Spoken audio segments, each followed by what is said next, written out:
Welcome to another fluid art tutorial video. Today we are going to be doing a fluid art wave painting. To start off, I have my mixtures ready to go, a nice cream base layer. I have a white and then 3 shades of blue. All of these mixtures are half floetrol, half acrylic paint, and a splash of water to thin it out.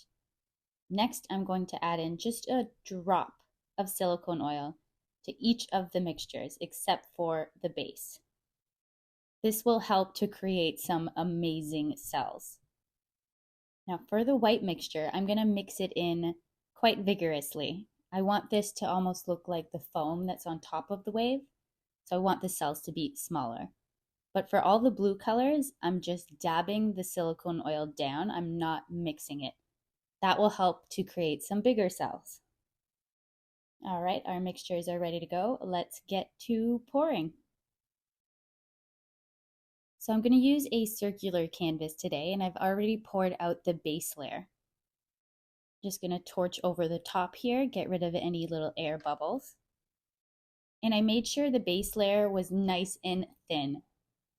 For the wave, I'm not going to be spreading it across the canvas and letting some pour off, so it needs to be nice and thin so it's not too thick in the end and ends up cracking. Before I get to pouring out the acrylic paint mixtures, I like to use a mixing stick here and draw the outline of the wave so I can see what it looks like. And if you mess up, you can see here it disappears quite quickly since the base layer was just poured. So I can get an idea of what shape will look good on the canvas, but it doesn't really affect it since it disappears shortly after anyways. So here I'm just playing around,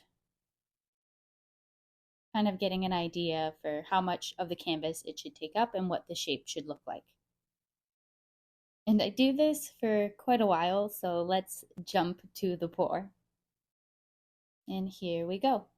I'm starting off by pouring the darkest of the 3 blues, and I'm just making an outline. And I did leave some in the cup so I can pour it on top, and the darkest isn't only on the bottom. Now I'm going in with my nice turquoise color and doing the same thing. Next up we have the bright blue color, and I'm doing the same thing and just starting to fill in any of the cream spots that are peeking through. And that should do it for our bright blue color here. So last up is the white. And for the white, again, I want it to look like the foam that's on top of the crest of the wave.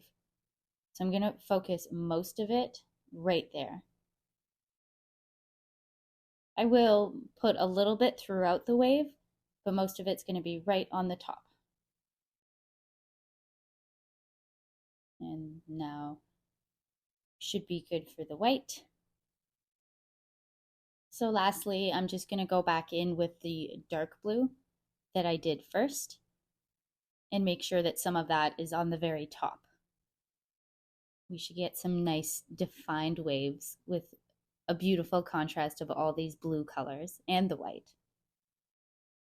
And I have a little bit of the teal left, so we'll just pour that on.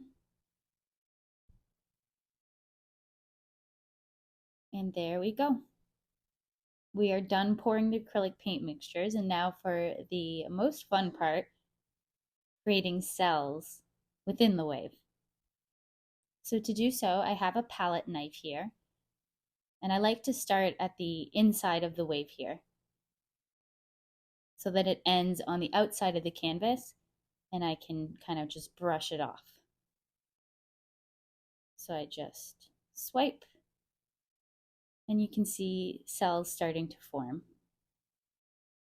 I'm doing it at a very awkward angle with the camera, so my hand is a little bit shaky, but it still works. So just start from the inside and spread all the way down, kind of doing the same motion as a wave. And more cells will start to appear and grow. Onto another little section of the painting here. I'm just taking the palette knife and very lightly spreading the paint across the edge. And since this palette knife part is the last step, I don't spread the paint out further after. I made sure to get the blue paint mixture right to the edge of the canvas.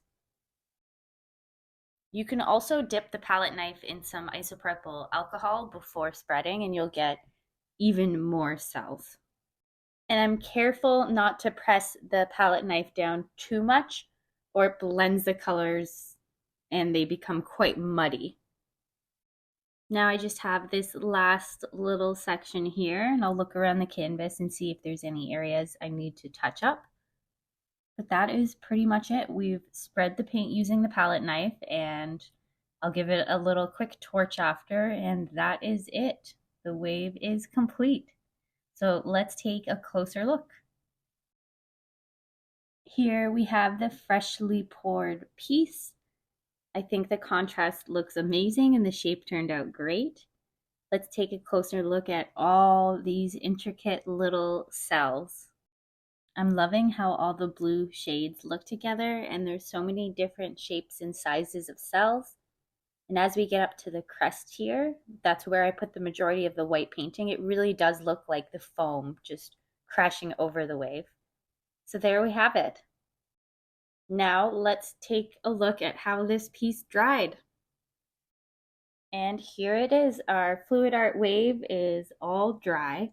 The colors still look fantastic. There's no texture or silicone oil residue. That is it.